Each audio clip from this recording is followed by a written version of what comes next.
Okay, so here's part 2 for tonight's video.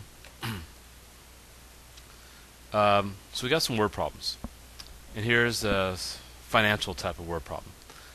You deposit $4,000 in an account that pays 3% annual interest. Find balance after 4 years if the interest is compounded quarterly, daily, and continuously. It sounds like a lot of information, kind of confusing, but there's actually two formulas we're going to look at. This one right here, and this one right here.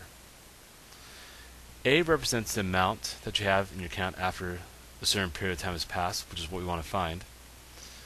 So you can think of that as your balance. P is how much money you're going to invest in the account initially. So obviously we're initially investing 4,000, so that's our P right here. And then A is what we want to find. We don't know what that is. R is the annual interest rate. So 3%, which will actually use 0.03 as a decimal.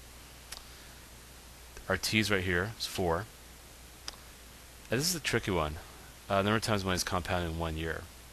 So let's start with quarterly. Now if you think about if you're doing something quarterly, that's 4 times a year. So n is going to equal 4. So if I work it out, A equals 4,000 times 1 plus 0.03 divided by 4 raised to the 4 times 4 power, because n and t are both 4 in this case.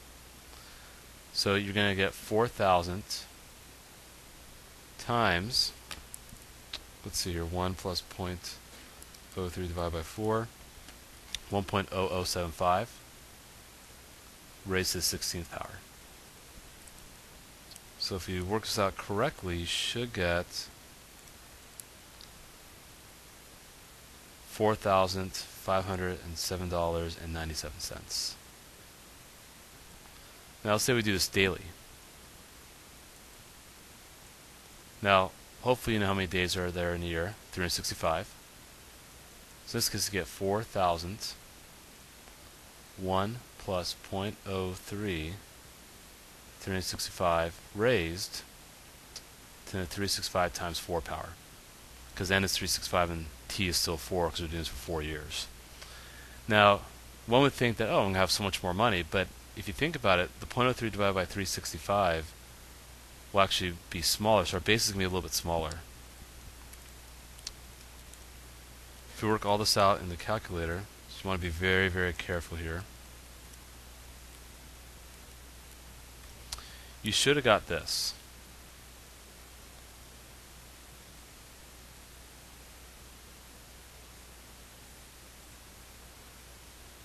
So $4,517.49. So not that much of a difference. A little higher, but not much. I'll show you actually a more proper way of punching into the calculator next time we meet in class. But you know, just following order of operations, you should be okay.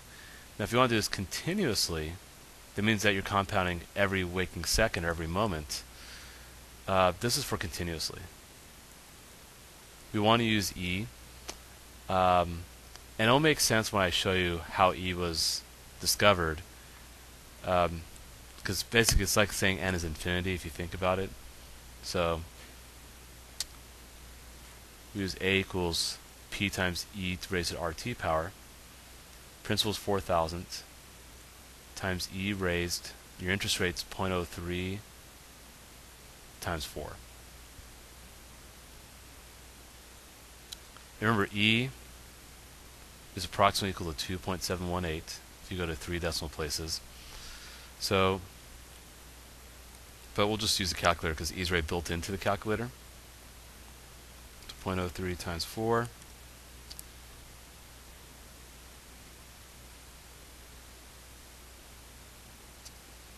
And we should get this right here.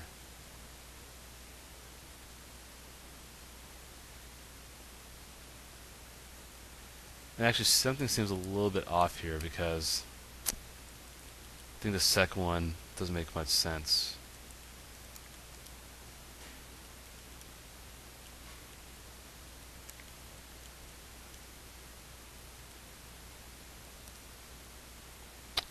Yep, I did make a mistake in the second one. So Some of you are probably like wondering, I've lost my mind. I wish I could have turned back the clock, but I can't. So you can see continuously is not that much higher than doing it daily, only make an extra 2 cents. So that's what we should have had. Yeah, I knew something was fishy because continuously should always be the highest one. Alright, let's look at number 5. So here we say in 1990 the population was 300 of the school, and say it increased 3% per year since then. What would we expect the population to be right now? And of course it's 2012, so 22 years later. Here's what we would use.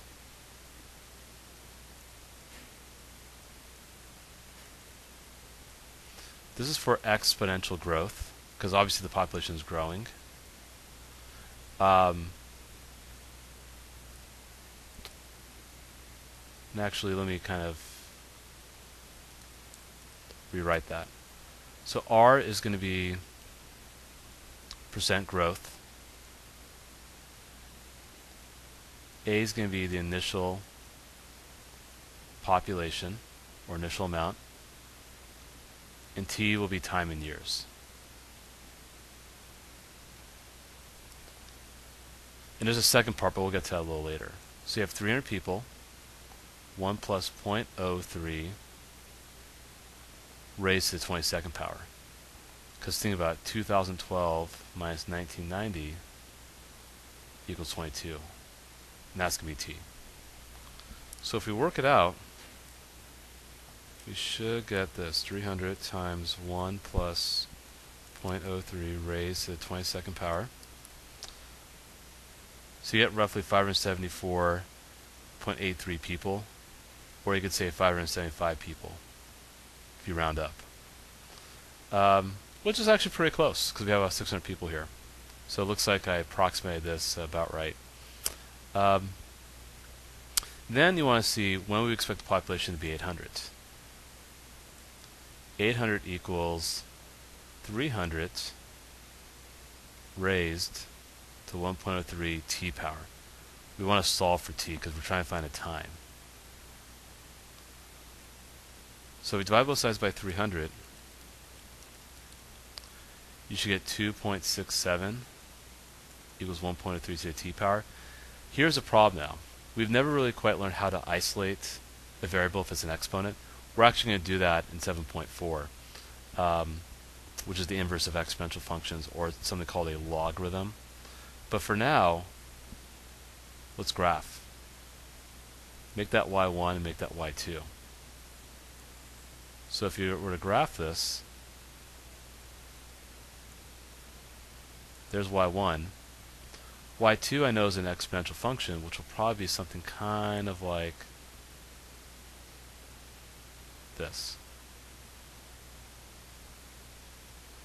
You want the point of intersection. So we've talked about how to do this before. You graph both of them, then you go second calc or second trace, and then you find point of intersection. So if I work this out right now, and you might want to pause the video so you get the same thing, then hit play.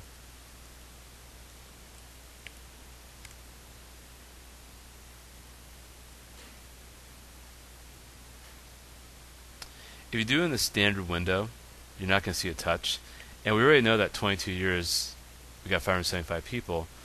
So we're going to have to probably make our window, maybe go up to maybe 50 years. So I would probably let x min be 0 because we don't care about negative time. We're not going back in time. Let's make that 50. We can make our x scale 10. Y min, Y max, Y scale. We'll just go from 0 to 5 and make the Y scale 1 because obviously we don't need to graph anything higher than 2.67.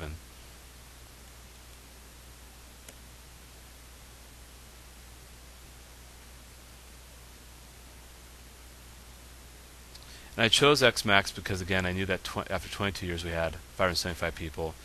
So I figured, just choose something maybe double that value might work. 1, 2, 3, hit intersect.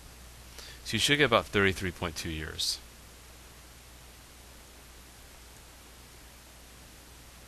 That's the point of intersection. So probably in 2023, we'll expect the population to be 800 here at the school. And remember, that's 1990 plus 33.22. So we want to do 33 years after 1990. Here's another one. In 1980, the population of certain endangered species was 3,000. If population has decreased 8% per year since then, what do we expect the population to be in the year 2000?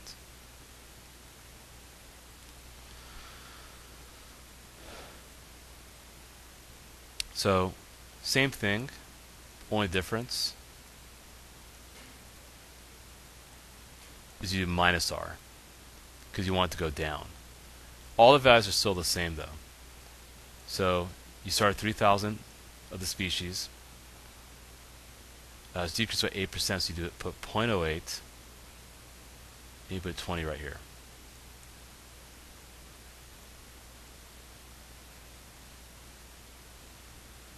And by the way, this is called the decay factor. And this whole thing here is called the growth factor. But R for number 5 was 3%, and R in number 6 is 8%. But the base itself we call the growth or decay factor. And I think I might have mentioned that. Well, probably not here. I probably mentioned it in one of our lessons earlier. So work it out. 3,000 times 0.92 raised to the 20th power. Well, that's a lot of animals that have perished. Or we say about 566 animals of this species here. And the second part, kind of sad. 1 would be down to 1. And, okay, I didn't mean to say school population. Just the population. When we expect the population to be at 1. So a little typo there. So same thing as we did earlier. Let y be 1. 3,000. 0.92 raised to the t power. Make that y1. Make that y2. For my window, I'll still make x min 0. Let's make the x max, let's say 100 years. Because it might take a while. And then y min 0. Y max will make 2. Because we're graphing y equals 1, and we want the middle. We don't want to make the y too big, and we'll make the y scale 1. So if I graph it, I expect this, and I expect something kind of like this.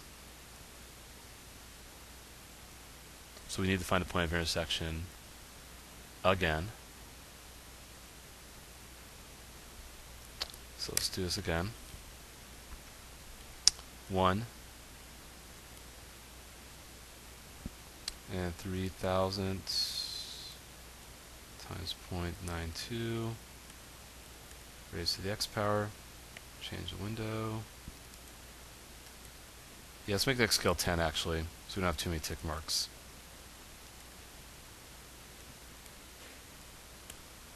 Okay.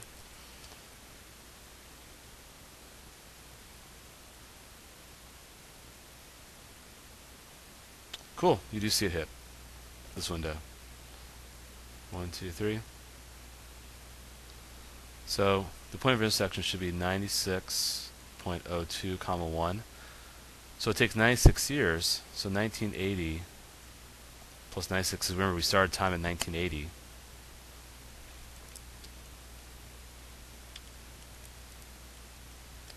So 2076 is when there'll be 1 left if this trend continues. So there's obviously time to help save the species, so kind of social justice if you wanted to call it that. But yeah, 2076 is when we expect 1 animal left for the species. Okay, so I'm done with this video. Again, there's no questions to do. I figure you guys have a quiz to prepare for. But I am going to put one very, very small question on the quiz from part 1 or part 2 of this video. It'll be kind of just more recall of knowledge or recall of facts, anything else. Okay, well, have a good evening, and I'll see you guys later. Goodbye.